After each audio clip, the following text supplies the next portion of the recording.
well, it looks like December 19th. It's actually only October 19th. And we have never seen this much snow for this early in the fall and all. But anyways, we're inside and I am just getting some miscellaneous things done that I've needed to get done for a while now.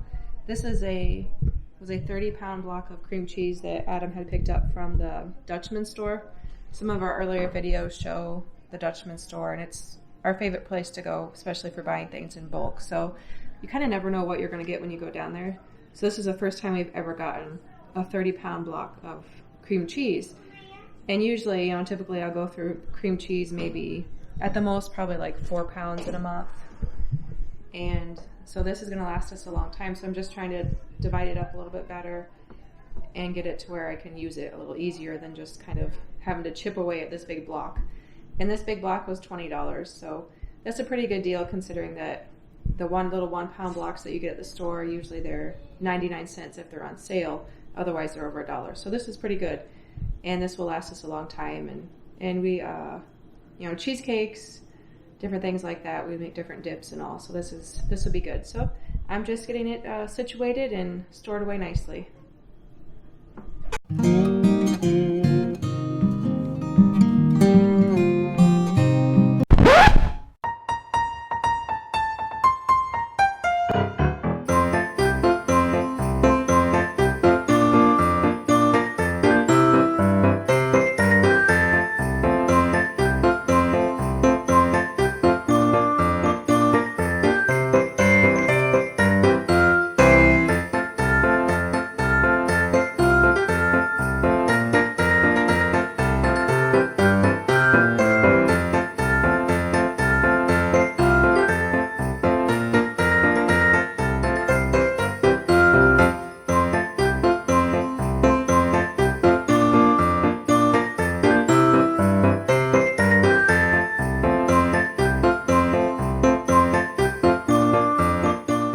So we got 6 gallon-sized bags of cream cheese, and like I say, we'll use this for cheesecakes,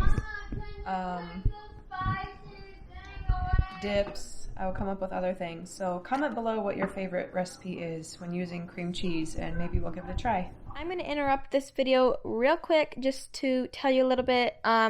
We did take a break from this channel. That's why we haven't posted a video in a few months. It's been a while, and I feel like I've learned a lot in editing and just the way I shoot the videos since then, so I think it'll be a lot more entertaining. We have a lot of videos, a lot of good video ideas that are going to be coming soon. Hopefully you subscribe and like and watch more. Also, we got better camera equipment, so it will be much better quality. I think this will be very good. I think it'll be a nice channel. If you don't know, our main channel is Todd Family Farm. This is a channel where we can do things that wouldn't fit in on Todd Family Farm, but still would be entertaining to watch. So stay tuned for cooking videos, maybe some playing in the snow this winter, things like that, that would fit in better on Todd Family TV rather than Todd Family Farm. So I just want to say that real quick. Now back to the video. When these 3 were younger, like 2.5 or 3, they would take turns rinsing the dishes for me, which at that age it was more playing in the water that they enjoyed. But they always kept track of whose turn it was, and it was literally every meal, every day, one of them would help me rinse, and they would know whose turn it was next. I'd forget, but they'd always remember. And now they're older, and they still enjoy helping, but now we have a little assembly line going, a washer, a rinser, and a dryer. So it's pretty nice, and they're good little helpers. So I am getting my apple cider vinegar ready. It is it's been sitting for about 6 weeks. I just take apple cores, apple peelings, and put it in a pitcher with some water, and I'll either put some of my previous batch of apple cider vinegar in with it, or I will add, you can add a little bit of yeast and a little bit of sugar and mix that in. Then it sits for about 6 weeks. So this batch is ready, and what I do with it, I just add probably like a teaspoon or so every morning into a glass of water and drink it. So just something extra good for you. So this is what it looks like when it's done. It's kind of would be like would be called the mother. So if you're familiar with kombucha, and kombucha has that thick layer at the top, that is called the mother as well. So I don't necessarily keep this. It's not, there's nothing, I guess I could probably keep it and add it to the next batch, but I'm not going to make another batch right away. So what I've done is I have, actually, this was frozen, the apple peels and apple cores were frozen. And so I just got them out of the freezer and made a batch. I don't have any much fresh right now, so I'm not going to make another batch right away. This will last me for quite a while. This is just the jug that I put it in. And I think some apple cider originally went in it. We kind of joke and say it's Mama's moonshine, but it's just apple cider vinegar. So I just strain it first. You see all the lovely stuff coming out. So it's definitely nice and mushy. And that's how you want it. You want it nice and mushy, and you can tell that it's been sitting there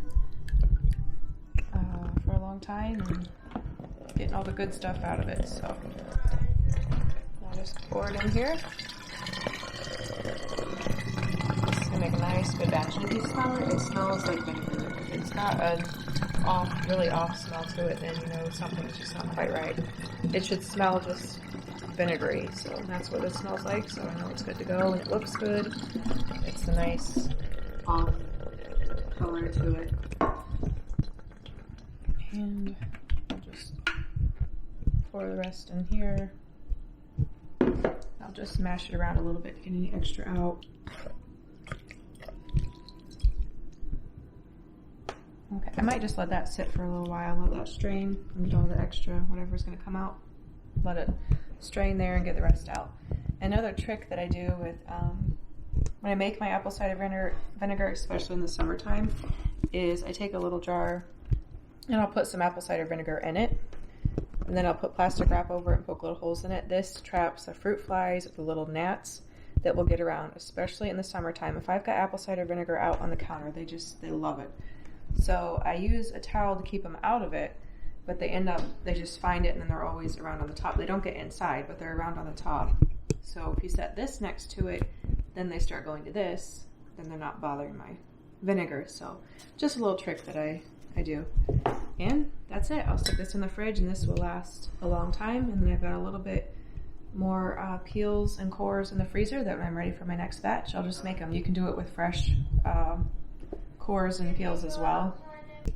So just take your peels and cores, put them in a container. You want them covered with water, and you can add a little bit of yeast, maybe like half a teaspoon, about the same amount of sugar, mix it up good, cover it, let it sit, and for about 6 weeks or so, and it's good to go. Strain it well, and it should look like this, and it should smell like vinegar, and you have apple cider vinegar.